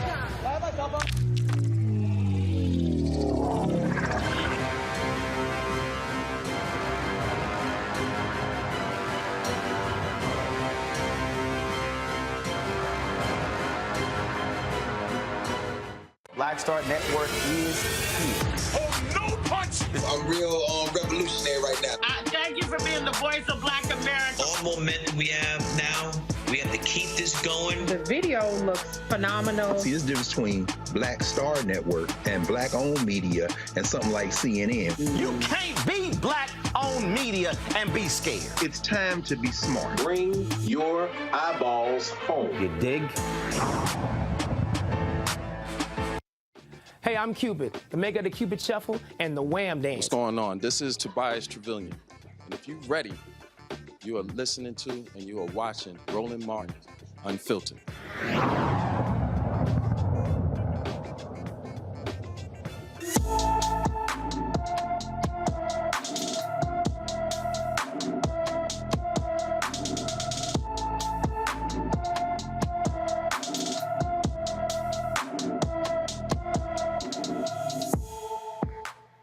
Take a look at this baby. London Gray has been missing from Fort Wayne, Indiana since May 2nd, 2023. This 9-year-old baby is 4 feet, 2 inches tall, weighs 65 pounds with black hair and brown eyes. She may be in the company of her mother. Anyone, please, if you have information about this baby, London Gray, should call the Fort Wayne, Indiana Police Department at 260-427-1222. So we're almost at that time, y'all, almost the unofficial kickoff for summer. And for many of you, you may be planning your summer vacations. Well, listen to this. The National Board of Directors of the NAACP says Florida is unsafe and issued travel advisories to the Sunshine State, calling it, quote, hostile to African Americans. The formal advisory calling on travelers to forego visiting Florida directly responds to Governor Ron DeSantis' current policies. From the NAACP, they say that Florida is openly hostile toward African Americans, people of color, and LGBTQ+ individuals. Before traveling to Florida, please understand that the state of Florida devalues and marginalizes the contributions of and challenges faced by African Americans and other communities of color. AAA estimates that 42.3 million Americans plan to hit the road this coming Memorial Day weekend. DeSantis says the travel advisory is a joke. Imagine that. The man charged with second-degree manslaughter after fatally choking a homeless man on a New York City subway train has spoken publicly about the incident for the first time. Daniel Penny told the New York Post that Jordan Dealing's death had, quote, nothing to do with race and everything to do with a system that so desperately failed us. Jordan Neely, a 30-year-old black man who was also a street performer, was at the time experiencing homelessness. Penny, who is a white, said, quote, this has nothing to do with race. I judge a person based on their character. I'm not a white supremacist. I'm deeply saddened by the loss of life that he calls. It's tragic what happened to him. Hopefully, we can change the system that so desperately failed us. This is from the man that killed Jordan Neely. Cell phone footage from the May 1st incident shows Penny wrapping his arm around Neely's neck and wrestling him to the subway floor in a chokehold. Witnesses confirm Neely did not, we repeat, did not physically attack anyone on the New York subway train that day. Penny is facing second-degree manslaughter charges and is free on $100,000 bail, in part because over the $1 million that he raised. A teacher was suspended after dressing as a Ku Klux Klanman. A Southern Kentucky, check this out, Daniel Cameron, middle school teacher is suspended while an investigation is underway into a controversial assignment. The suspension comes after a student was filmed wearing a Klan costume on a school bus. The video was reportedly part of an assignment where students dressed up as, get this, historical figures. The teacher allowed the students dressed as Nathan Bedford Forrest, a Confederate Army general, and the first Grand Wizard of the Ku Klux Klan. The school superintendent expressed disappointment and embarrassment over the incident and clarified that the teacher wrongly identified in a video on social media was innocent. Interesting. And in Colorado, the first black mayor was elected in a historic win. Independent candidate Yemi Mobolade becomes the first black mayor of Colorado Springs and its non-Republican leader in at least 45 years. He defeated longtime Republican politician Wayne Williams. Winning by 14 points in last week's runoff, this West African immigrant without, get this, previous political experience, ran an aggressive campaign that included more than 100 meet and greet events and saw campaign volunteers knock on nearly 40,000 doors. His win is seen as an upset for a city that's long been considered a GOP stronghold. He also sees his victory as having national implications for a new way politics can be done and for bringing communities together. And so I want to bring my panel back in and definitely want to talk a little bit more about the advisory that Ron DeSantis said was a joke for the Florida state. We saw that Disney pulled back, I believe it was about $13 billion in investments that they were going to make. We also saw basketball player in 2003 draft class person, Dwayne Wade, he and his family moved from Florida, citing their hostility towards LGBTQ plus folks. His daughter Zion, as we well know, they fear for Zion and her safety. We've also, I've talked about this a couple of months ago.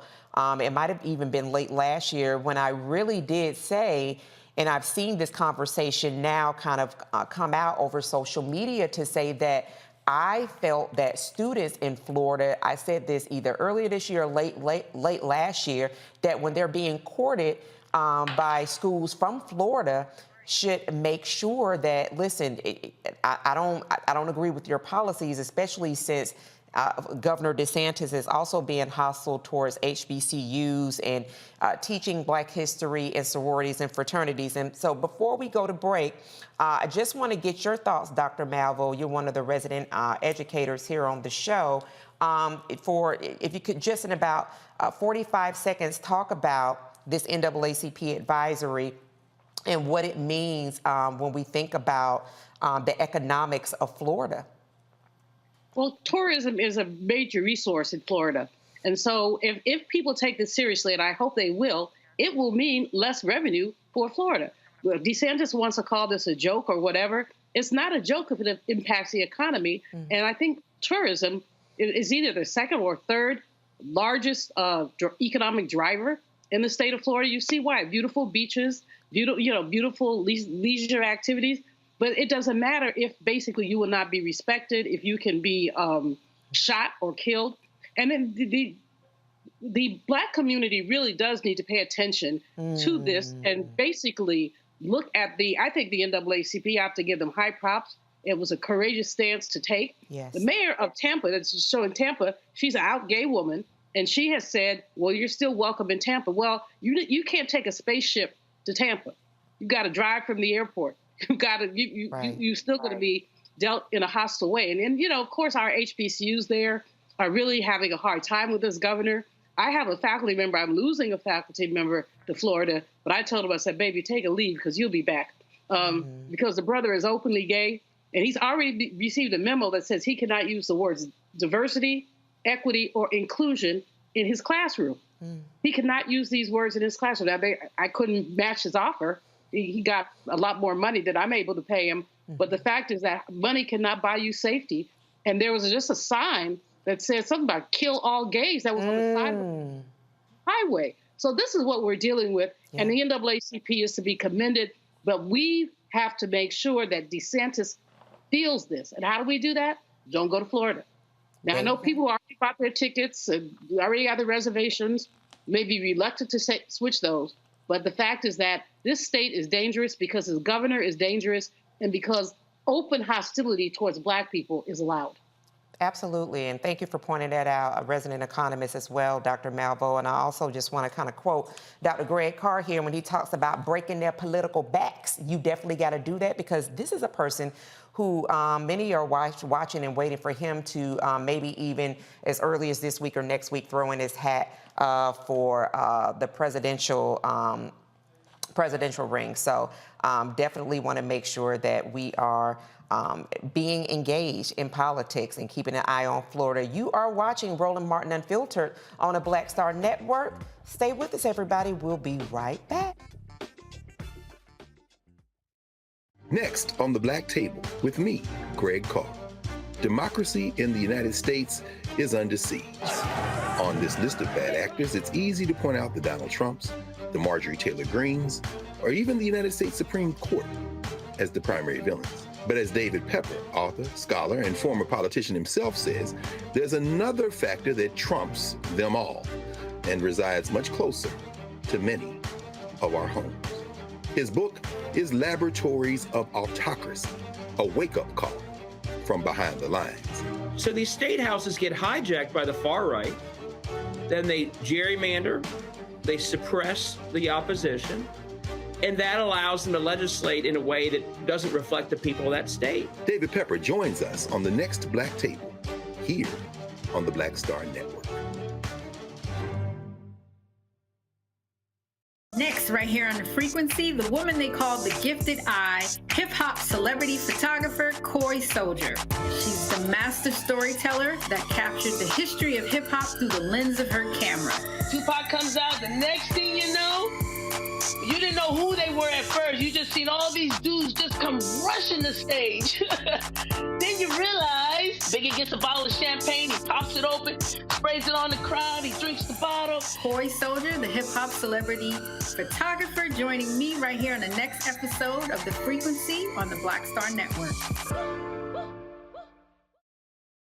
Hello, everyone. It's Kiara Sheard. Hey, I'm Taj. I'm Coco. And I'm Lily. And we're SWV. What's up, y'all? It's Ryan Destiny, and you're watching Roland Martin Unfiltered.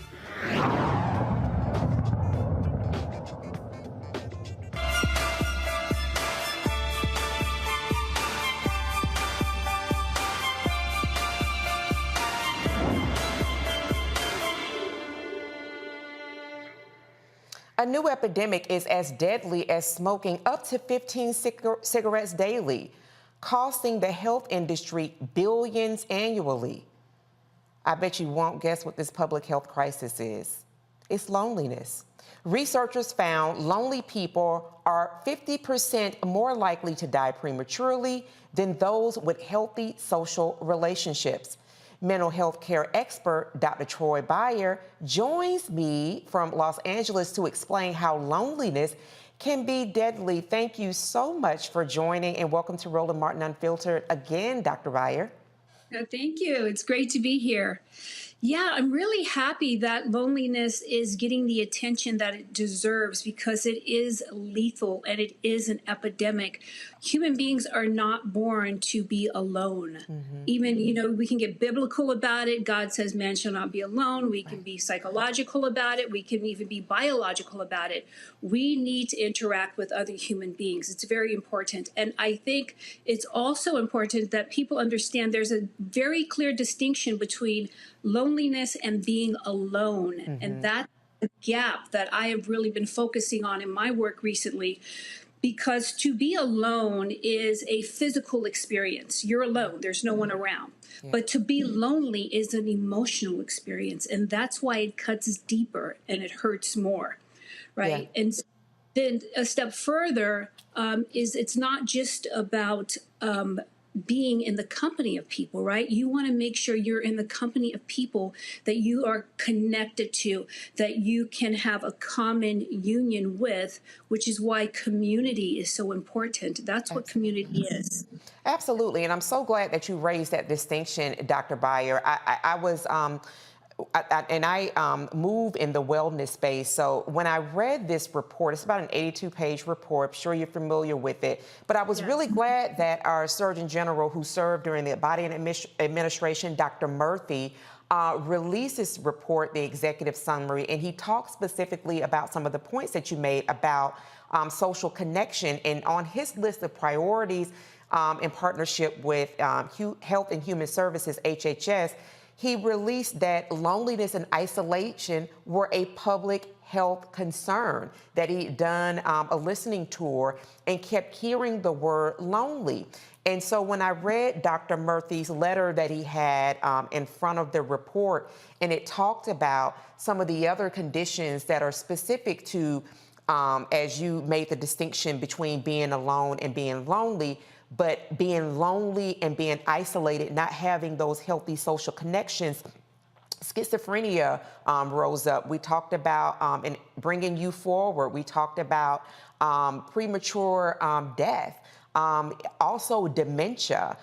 There are cardiovascular disease. There are all of these disease and conditions, and I'm going to bring in my panel to ask you specific questions, but I thought it was very important, considering May is Mental Health Awareness Month, that this is on the eyes and on the list of priorities for the Surgeon General and HHS, and that it is a public health crisis.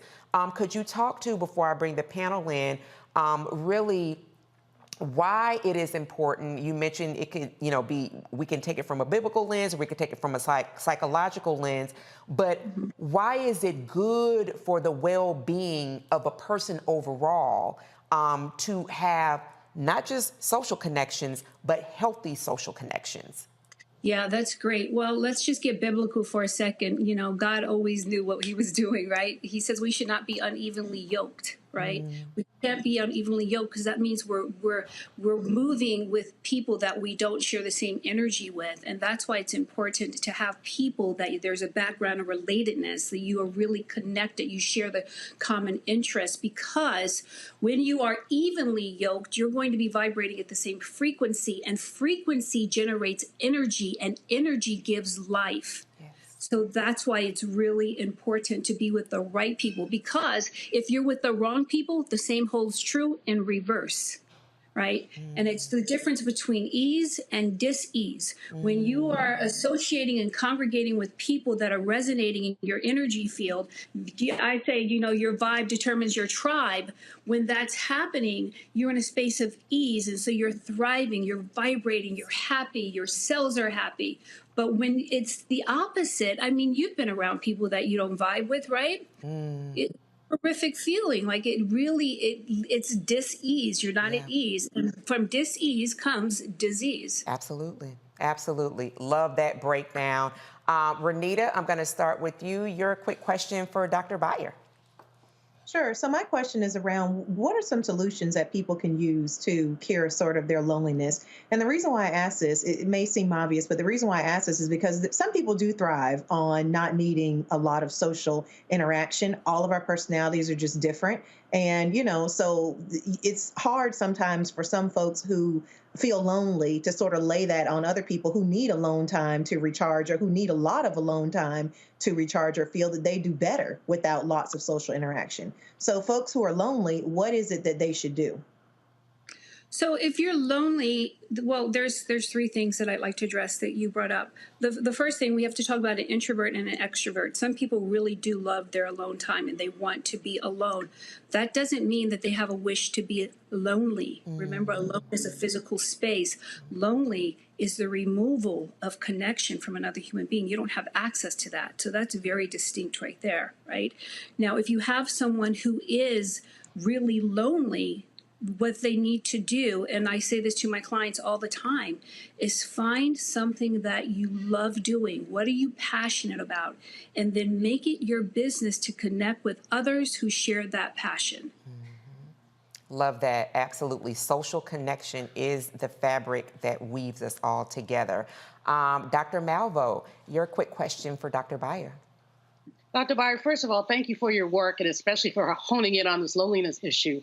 COVID caused a lot of loneliness. A lot of us spent more time alone than we ever had before because of quarantine and other things. And so I found in my own case that it's important for me to mindfully schedule social activity with friends or with others, because otherwise you can just get into the rut of not doing that. I call myself an ambivert. Some days I'm extrovert, some days I'm introvert.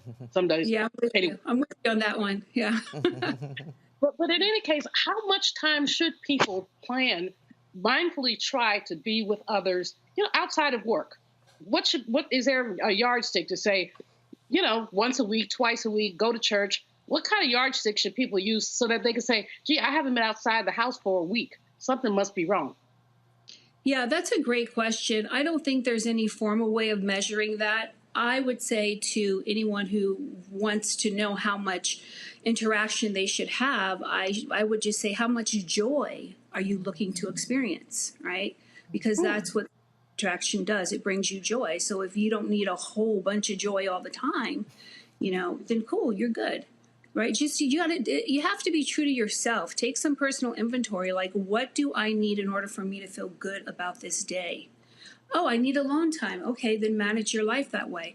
Oh, I'd like to go to church on Sunday and I like to just fellowship with the congregation and be in touch. Then that's what you should do. But you have to be truthful to yourself. You have to tell yourself the truth about what you want, but especially what you don't want. I love that. Let joy be your measuring stick. And Dr. Dominga, your question very quickly for Dr. Beyer. Yes, thank you, Dr. Beyer, for these comments that you've been sharing tonight. It's very important for us to understand and hear this, and trust me, I'm receiving it. My question is about tech.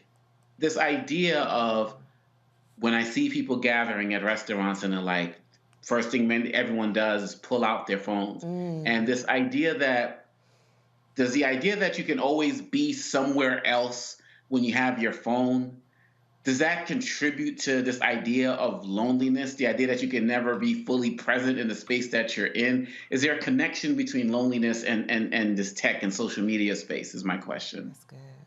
I think there is to a certain extent. If you are a gamer and your interaction with another human being is restricted to digital communication, then I think that's a problem. Outside of that, if you're with people and they're on their phones and you're on their phone, you're on your phone and they're on their phones, believe it or not, that is a silent agreement that they have between themselves to be connected while being disconnected. Interesting. Wow. That's a good point that you raised, Dr. Dominga. I've often wondered when I see people in restaurants eating together, that the joy of being connected with each other should be being present. So thank you for lifting that question. Thank you for asking it. Dr. Troy Beyer, mental health care expert, thank you so much, friend of the show, for stopping by to share with us during Mental Health Awareness Month. It's always my pleasure. Thank you for having me. Absolutely.